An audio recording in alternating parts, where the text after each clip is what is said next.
Cargadita de nubes en la mañana en la comarca andina. Estamos viendo desde la ventana andina, desde el faldeo del Piltriquitrón, en el barrio de Villa Turismo, cómo sigue nublado y hay anuncio de lluvias durante toda la tarde. Vamos a seguir con más información en la radio mientras faltan 15 minutos para las 11 de la mañana. Bueno, y ayer recordábamos esta historia porque se cumplió un nuevo aniversario de lo que en Chubut se conoce como el día en el que Puerto Madryn se quedó sin pan. Y mencionábamos que se hizo un acto, de hecho hay una ordenanza que recuerda especialmente este día, pero queríamos escuchar la voz de uno de los protagonistas y está en línea Edgardo Esteban, que es veterano de guerra, es director del Museo Malvinas e Islas del Atlántico Sur y estuvo justamente en este acto en la ciudad de Puerto Madryn. Edgardo, ¿cómo estás? Buen día, un gusto saludarte, Macarena y Yamila aquí en el estudio. Buen día, Macarena y Yamila, gracias por la convocatoria. Bien, yo, Bueno, movilizado por el mes, estuve en abril en la vigilia de Río Grande, después estuve en el acto de Ushuaia y ahora estar acá en este acto fue muy movilizante después de tanto tiempo, ¿no? Nos imaginamos. Edgardo, vos estuviste dentro de este primer grupo de excombatientes que llegaron a Puerto Madryn. Sí, nosotros subimos al Canberra el 16 de junio y bueno, fuimos el primer contingente, éramos unos 4.000 soldados que bajamos en Puerto Madryn volviendo al continente después del conflicto bélico del Atlántico Sur, ¿no? En un banco que para mí me cambió mucho la vida porque es el que me cambia el eje en lo que es mi profesión, ¿no? Que es hacer periodismo, porque me generó mucho impacto cuando subimos, porque era subir a un barco fantasma, porque yo recuerdo la tapa de los diarios que decían, vimos al Canberra, y subir a ese barco era como una cosa muy contradictoria, y ahí te dabas cuenta que la primera gran derrotada de la guerra es la verdad, porque al final ese barco estaba ahí, y fue el que nos trajo a Puerto Madryn, a una ciudad que nos recibió con un cariño que aún no perdura en mi recuerdo, ¿no? Porque nos daba pan, nosotros no podíamos abrir, no podíamos saludarnos, no podíamos, estábamos como encerrados en un no con todos los toldos, y a pesar de eso la gente nos saludaba, nos gritaba, golpeaba los toldos y nos daban ese pedazo de pan que era tan simbólico y tan necesario para nosotros en ese momento, ¿no? Edgardo, vos estabas haciendo la colimba. Yo era colimba, sí, yo hice en Córdoba, había elegido hacer para que vimos, era de la clase vieja, yo me iba de baja el 4 de abril, es decir, que el 2 de abril estaba en mi casa, próximo a volver al cuartel a buscar mi documento, y después, un poco por aventurero, otro poco porque era el único que sabía hacer logaritmos, yo manejaba, en el servicio militar era topógrafo, nos manejaba las tablas topográficas, y hacía los cálculos con una tabla, un libro que se llamaba el libro de Howell, que era el que tenía números y eran los logaritmos. Para hacerla fácil hoy, era el GPS del grupo, ¿sí? Claro. Entonces yo daba las coordenadas, entonces vos ponías desde Monte London de qué distancia y por dónde ir los proyectiles, y nosotros hacíamos esos cálculos, nos llevaba horas. Hoy en 10 segundos lo hace con mucha más facilidad, ¿no? ¿Y dónde estabas? ¿En Malvinas? ¿Dónde estuviste? Yo estuve en Zapper Hill, entre Zapper Hill y Moody Brook, es decir, esa bajada del monte que estaba al oeste de la ciudad de Puerto Argentino, y yendo por el camino que iba hacia Monte London, bordeando la bahía. Era casi hoy ya es la ciudad se ha extendido, ¿no? Después de 40 años, pero en ese momento era como que lo único que estaba cercano era un helipuerto, una casita verde, que fue la base del puesto comando nuestro, y a unos 500 metros el frigorífico, que hoy es una cancha de golf, ¿no? Después de las bombas quedó como una cancha de golf esa zona. Y obviamente estuviste en ese momento de la rendición. ¿Cómo fue? Y nosotros fuimos prácticamente la última unidad en replegarnos, porque éramos como la defensa del puerto argentino en lo que tenía que ver la artillería junto con lo antiaéreo, y ya hacíamos disparos de proyectiles a vista, cosa que es raro, es inusual, pero los británicos ya se veían cómo iban llegando, y se veían los helicópteros que estaban entre los montes Ken, Monte London, Notable Down, y la orden de replegarnos fue tipo 7 de la mañana, y a las 8 finalizaron todas las batallas. De ahí nos fuimos a la zona de donde estaba la iglesia católica, nos quedamos ahí esperando nuevas directivas hasta que nos mandaron atrás del cementerio. Ahí está la famosa anécdota de Iluminado del partido de fútbol, nos robamos unos huevos de un gallinero y ahí nos avisaron de que iba a pasar un helicóptero con una bandera blanca alrededor del mediodía anunciando el final del conflicto bélico. Y de ahí nos trasladamos a los depósitos de YPF, que acá en el museo tenemos una gigantografía, ¿no? Porque vos pensás que hasta el 82 el combustible que llegaba a Puerto Argentino, a las islas, era el combustible de YPF, el aeropuerto que aún hoy funciona lo hizo la Fuerza Aérea Argentina, el gas era el gas del Estado, y tenemos los planos acá en el museo de cómo iba a ser toda la nueva estructura que iba a sustituir a la turba en el abastecimiento de gas. Y ahí aparecieron al atardecer ya los primeros soldados con boina roja británicos, y a la mañana siguiente, que fue también un momento de reencuentro con comida, ¿no? Porque ese depósito YPF estaba repleto de alimentos también, así que era comer y hasta defecar al mismo tiempo. Y a la mañana entregamos el armamento y de ahí nos fuimos al campo de prisioneros que se había armado en la zona del aeropuerto. Y estuvimos pocas horas y al amanecer, antes del amanecer del día 16, nos volvimos a trasladar los 11 kilómetros caminando hasta el puerto, donde entregamos los que teníamos como elementos nuestros. Lo que pudimos pasar en ese retén lo tuvimos que dejar en el Canberra. A mí me requisan en el Canberra, me sacan el cordón, me sacan los cordones, me sacan el cinturón, me sacan los rollos de fotos y la cédula mía militar que hace 2 años atrás se vendió en un remate en Higüey a 1.750 libras esterlinas y que el año pasado, después de insistir a través de la justicia británica, me lo devolvieron. Pudiste recuperarlo, claro. Lo recuperé cuando poco lo creía, no posible, pero bueno, fue como un pequeño granito de arena de recuperar algo que nos robaron los británicos, ¿no? Porque los británicos además de robarnos Malvinas y lo que pretenden de nuestros recursos naturales, se robaron el Partenón y no se trajeron las pirámides de Egipto a Londres, como el Partenón o a Cleopatra, porque no le entraban los barcos. Tal cual, muy gráfico lo tuyo. Edgardo, cuando suben al Canberra, las órdenes que ustedes reciben es que no debían tener contacto con la población civil al bajar. Eso fue como apenas subimos, ¿no? Porque de ahí estuvimos en los camiones, nosotros no estuvimos en la ciudad, subimos a los camiones en el inmenso muelle que pude volver a ver este lunes, y de ahí nos llevaron directamente a Trelew, pero en el trayecto, yo me acuerdo que eran todas casitas, hoy es una ciudad con edificios altos, con otra dinámica, pero en aquellos días que era una población con casitas y que íbamos subiendo por sus calles, cómo se acercaba y cómo nos alentaban y cómo se veía una población afuera, ¿no? Gritándonos, y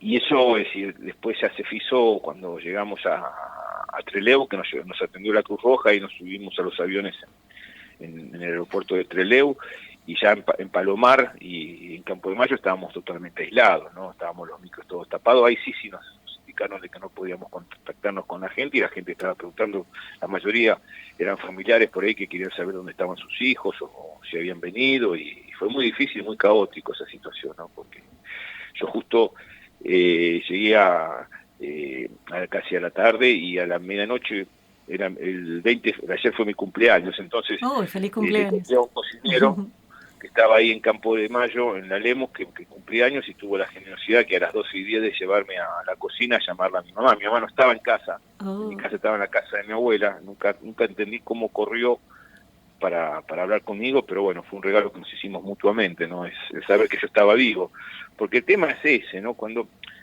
uno dice 649 muertos, o cuando dice 44 submarinistas, o cuando muere una persona, como puede pasar o pasa por estos días en una manifestación o en una tragedia, para la prensa es la tapa del diario, sí, de un día, de 2 días, de una semana. Para la mamá, el papá, el hermano, el hijo, la novia, el amigo que pierde ese ser querido, y la tapa toda su vida. Sí. Entonces, si una madre supiera que su hijo estaba vivo, era un gran premio, una gran tranquilidad, porque ella vivió muchos días con la incertidumbre de si volvía o no volvía, si estaba vivo, si no estaba, y eso me parece que fue también muy emocionante, ¿no? Es decir, se vivieron muchas emociones, pues me acuerdo que nos pusieron toda ropa nueva, yo había bajado 12 kilos, y nos guardábamos el queso y dulce que nos daban en el Campo de Mayo, en los bolsillos, porque todavía seguíamos con hambre. con el síndrome de la falta de alimento, y por las dudas nos guardábamos la comida, como si posiblemente al otro día no íbamos a comer. Estaba como muy impregnado como la turba. Y esto que ocurrió en Madryn también, a los que llegaron, bueno, resultó también muy extraño de cómo se corrió la voz de que iban llegando los excombatientes y cómo se movilizó la gente, creo que por algunos periodistas que se encargaron de esto, pero gente que abría las puertas de su casa y que le facilitaba su teléfono también a los chicos para que pudieran avisarle a sus familias que estaban vivos, que ya estaban en continente. Mira, es que lo que pasa es que a mí siempre me marcó lo de Puerto Madryn, porque después la realidad cambió mucho, ¿no? La frustración de la derrota. Sí, porque yo siento que el pueblo argentino hoy es otra realidad, ¿no? Es decir, cuando vos decís los pibes de Malvinas que no hemos de olvidar, es como un ADN que tiene la sociedad con los excombatientes hoy, en este presente. Y creo que no hay una actividad. Yo siempre digo, y fue mi consigna desde el museo, que Malvinas tiene que ser el rescate de lo colectivo, porque cuando Argentina salió campeón del mundo no hubo una ciudad, por más pequeña que sea, que se pusiera la celeste y blanca y saliera a celebrar que ganábamos un mundial, y no importaba si era de River, de Boca, de San Lorenzo, Deportivo Morón o Independiente. Con Malvinas pasa lo mismo, el 2 de abril no hay una ciudad, por más pequeña que sea, que no haga un homenaje a sus soldados. Si vos podés ser de derecha, de centro, de izquierda, no importa de qué ideología tengas, pero vos homenajeás a tus soldados. Y ahí se vivió en Puerto Madryn esa intensidad, que después no se vivió por muchos años, porque esa frustración también nos hizo esconder. Yo me acuerdo de las palmaditas en la espalda, de la gente que te decía, ya fue, ya pasó, ¿para qué vas a hablar? Y vos tenías muchas ganas de exorcizar tu fantasma de escritura. Yo conseguí un camino que es el de la escritura, pero cuando llegué a mi casa en Morón, en Aedo, el 25 de junio, lo único que había era un perro ladrando, una luz en la oscuridad de la noche y mi mamá. Ya el barrio ya había vuelto a una normalidad, negando esa realidad y negando ese triunfalismo que a veces tenemos, viste, dura 24 horas. Entonces, creo que por eso me marcó y creo que nos marcó a los que estuvimos ahí, porque fue un momento muy especial, que después no se repitió como se vive ahora, como se siente ahora, y con el cariño y el afecto y el respeto que hay de una sociedad que entendió que Malvinas es parte de este rescate de lo colectivo, de este Malvinas nos une, y que tenemos que trabajar. Porque yo fui a Puerto Madryn a inaugurar Pisar Malvinas, que es una experiencia inmersiva, que con Oculus, con máscaras, vos caminas por las islas, que es una obsesión que tuve durante la pandemia, porque acá se había sacado la sala Paca Paca y había que darle algo a las nuevas generaciones para que entendieran por qué hay tanto amor por Malvinas. Si vos caminás por las islas, te metés adentro de las islas. Es hermosa la experiencia, pasa el avión de Pichera, no lo voy a espolear. Esto se inauguró también en el Ecocentro en Puerto Madryn el lunes. Y me parece que eso es lo bueno, poder trabajar para ver qué le damos a nuestros hijos, para que entiendan por qué Malvinas es tan importante y no es solamente 2 islitas, que se están llevando todo nuestro calamar, se llevaron hasta ahora, este año, 51.000 toneladas de calamar, el año pasado se llevaron más de 100.000 toneladas, 187.000 millones de dólares, nada más que de calamar se están llevando, y uno dice, ¿cuánto con ese dinero que son de regalías pesqueras que se llevan los británicos, cuántas escuelas, cuántos hospitales, cuántos mejores tendrían los maestros en su salario, cuántas vacunas, cuántas universidades públicas, cuántas rutas se podrían haber hecho? Entonces, cuando hablamos de soberanía, es pensar en un futuro también, no sobre Malvinas. Tal cual. Edgardo, ahora con este anuncio que se hizo ayer de la ONU apoyando el reclamo de Malvinas, ¿qué te genera? ¿Algo de esperanza o no? Sí, yo podía haber ido, pero preferí ir a Puerto Madryn, ¿no? Me parecía más importante y más relevante estar ahí. Creo que hay que hacerlo, que están nuestros representantes en la Cancillería, y que ojalá, porque lo que vi, que había un contingente, por lo menos de legisladores de todas las fuerzas políticas, de todas las miradas políticas, que Malvinas tiene que ser una cuestión de Estado y que tiene que estar por encima del gobierno de turno. Y ojalá que los y las candidatas a la presidencia en estas elecciones también planteen qué van a hacer con Malvinas, porque si no trabajamos todos los días, si vivimos todavía esta cuestión de las grietas y de la ley del péndulo, y cuando un gobierno popular o nacional y popular hablamos de soberanía, de la patria, de la pertenencia a Malvinas, cuando viene un gobierno liberal hablamos de las relaciones carnales, de los vínculos con las potencias, de abrir las puertas al mundo, y entonces entregamos nuestras islas. Me parece que no va, que tenemos que trabajar en una política que sea a 50 años. Hoy hay 13 bases de la Antártida en el continente blanco, en nuestro territorio, el territorio argentino-antártico. 11 se armaron con Hernán Pujato en la época del gobierno de Perón, que te puede gustar o no Perón, pero hizo una política de desarrollo de la Antártida que pasaron 70 años y hoy siguen funcionando y se está reconstruyendo la base Petrel, que es la más importante porque se están haciendo 2 aeropuertos perdón, que van a permitir que se pueda tener un polo logístico de distribución, de rescate, de abastecimiento durante todo el año.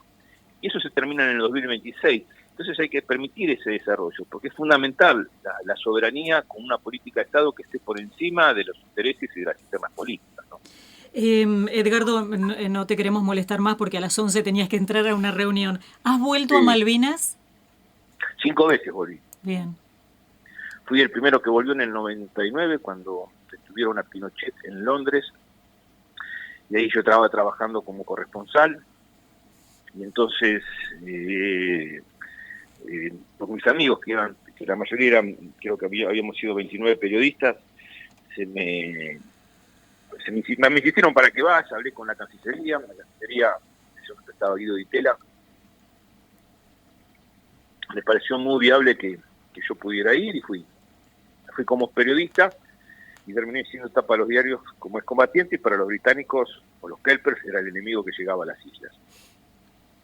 Y después fui 2 veces por la película, por Iluminados por el Fuego. Todo el final de Iluminados por el Fuego se filmó en Malvinas. Uh-huh.